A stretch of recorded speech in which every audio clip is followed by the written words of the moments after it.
बिस्मिल्लाहिर्रहमानिर्रहीम। अजवा village info के अंदर खुश आमदीद। हमारा टॉपिक जो चल रहा है बकरे को खसी करवाने का तरीका, किस मौसम में करवाना चाहिए, क्या क्या करना चाहिए, खसी करवाने से पहले की तैयारी। अभी हमारा टॉपिक है बकरे को खसी करवाने के बाद की एहतियात क्या है। आपने जानवर को खसी करवा लिया है बेहतरीन मौसम के अंदर, और दूसरा 2 दांत पे खसी करवाया है, अच्छे डॉक्टर से खसी करवाया है। खसी करवाने से पहले आपने उसकी तैयारी की है। अब जानवर खसी हो चुका है, अब की एहतियात क्या है। सबसे पहले जो ही जानवर खसी हुआ, पहला जो करने वाला काम है वो ये है कि आपने फ़ौरन उसके टेस्टिकल जो हैं उनको देखना है, हर लिहाज से टेस्ट करना है कहीं ज़ख़म तो नहीं बना हुआ। डॉक्टर ने जब पंच किया तो दबाव या ज़ोर ज़्यादा तो नहीं लग गया, उसकी खाल जो है उसके अंदर कट नहीं लगा, ज़ख़म तो नहीं बन गया, कहीं से खून तो नहीं रिस रहा। अगर ये मामला हो जाए, कट लग जाए, खून रिसना शुरू हो जाए, या फिर खाल जो है उसके अंदर ज़ख़म आ जाए, तो फिर आपने ज़ख़म वाली अद्वियात जो हैं ये ज़रूर इस्तेमाल करनी है। आपने पोलीफेक्स लगानी है या आपने पायोडीन का इस्तेमाल करना है। पायोडीन ट्यूब एक आती है, एक लिक्विड आता है, एक ट्यूब आती है पायोडीन के नाम से ज़ख्मों के लिए, वो भी बहुत बेहतरीन है। अगर जो है ऐसा मामला नहीं है, आपका जानवर अच्छे तरीके से खसी हो चुका है, टेस्टिकल के ऊपर कोई ज़ख़म, कोई ख़राश, कोई कट, कोई खून वगैरह नहीं है, तो आपने सबसे पहले क्या करना है, टेस्टिकल को पिंक स्प्रे कर देनी है।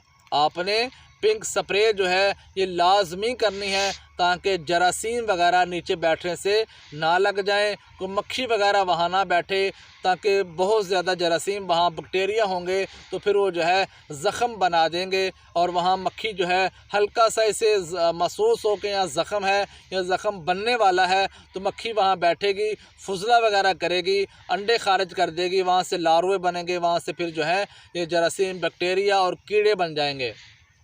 जो लोग अपने खसी जानवरों में एहतियात नहीं करते, उनके कपूरों के अंदर सोजन आ जाती है, बहुत ज़्यादा सूज जाते हैं, जानवर बैठता नहीं है, स्ट्रेस के अंदर आ जाता है। तो आपने जानवर को नीचे जो जगह है साफ़ सुथरी देनी है, नीचे गोबर, मेंगनिया, पेशाब वगैरह ना हो। आपने 2-4 दिन के लिए नीचे नरम जगह देनी है। आप वहाँ तूड़ी, जो गंदम का भूसा है वो नीचे फैला दें, या फिर आप जो है पराली वगैरह आपके पास है वो आप डाल दें, या कोई भी आप नरम चीज़ जो है वो वहाँ बिछा दें ताकि बकरा जो है आराम वहाँ कर सके। दिन को आप उसे धूप के अंदर बिठाएं ताकि बकरे का ज़ख़म जो है वो सही जो है होने की तरफ आए, खुश्क होना शुरू हो जाए।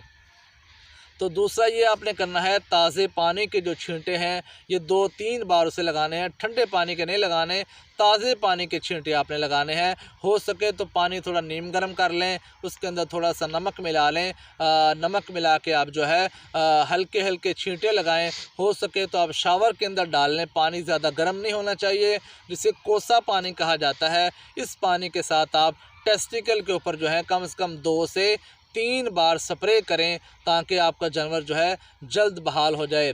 फिर आपने तीसरा काम क्या करना है जो बड़ा अहम है, खस्सी होने के बाद जो है आपने 3 दिन उसे कम से कम पेन किलर ज़रूर लगाना है। एक आपने करवाने से पहले लगा दिया, और 3 दिन नेक्स्ट जो है ये आपने डिक्लारान या डिक्लोफेनेक सोडियम जो है ये मेडिकल स्टोर से मिलने वाला इंजेक्शन है, पेन किलर है, तो ये आपने इसका इस्तेमाल ज़रूर करना है। एक इंजेक्शन आपने गर्दन के अंदर लगाना है ताकि जानवर को जो दर्द महसूस हो रही है पंच करने से, जो उसकी कनेक्शन काटा गया है, तो उसको जो तकलीफ़ है वो तकलीफ़ से बहाल हो सके और वो सर्वाइव करने की तरफ आ जाए, जानवर खाना पीना शुरू कर दे, स्ट्रेस के अंदर ना चला जाए। ये ना हो कि आपका बहाल करते करते 1 महीना ज़ाया हो जाए।